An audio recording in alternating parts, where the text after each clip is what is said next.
Bonjour à tous, chères lumières, j'espère que vous allez bien, que la paix soit sur vous.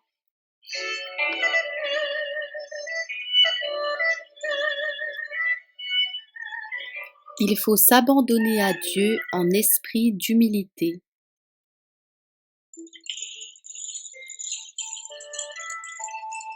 Inquiétons-nous peu de qui est pour nous ou contre nous, mais prenons soin que Dieu soit avec nous en tout ce que nous faisons. Ayons la conscience pure et Dieu prendra notre défense. Toute la malice des hommes ne saurait nuire à celui que Dieu veut protéger. Si nous savons nous taire et souffrir, Dieu sans doute nous assistera. Il sait le temps et la manière de nous délivrer. Abandonnons-nous donc à lui. C'est de Dieu que vient le secours. C'est lui qui délivre de la confusion. Il est souvent très utile pour nous retenir dans une plus grande humilité que les autres soient instruits de nos défauts et qu'ils nous les reprochent. Quand un homme s'humilie de ses défauts, il apaise aisément les autres et se réconcilie sans peine ceux qui sont irrités contre lui. Dieu protège l'humble et le délivre. Il aime l'humble et le console. Il s'incline vers l'humble, il lui prodigue ses grâces, et après rabaissement, il l'élève dans la gloire.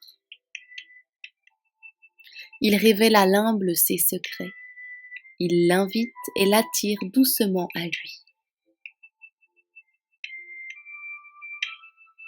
Quelques affronts qu'il reçoive, l'humble vit encore en paix parce qu'il s'appuie sur Dieu et non sur le monde.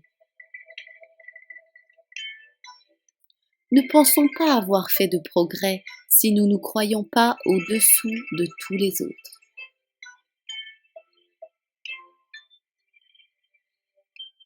Et nous conclurons avec ceci. Que nous importent les discours et les pensées des hommes? Ce ne seront pas eux qui nous jugeront. S'ils nous accusent à tort, celui qui voit le fond des consciences nous a déjà justifiés. S'ils nous reprochent des fautes réelles, ne sommes-nous pas heureux d'être avertis, heureux de souffrir une humiliation salutaire?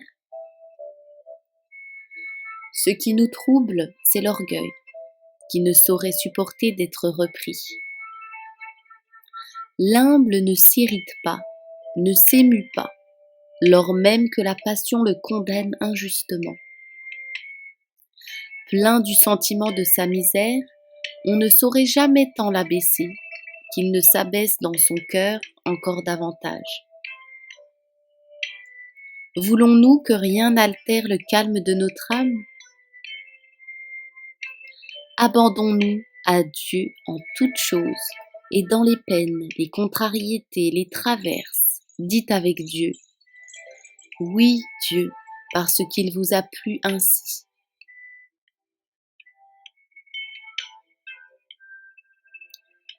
Que la paix soit sur vous, chère lumière. À bientôt, si Dieu le veut.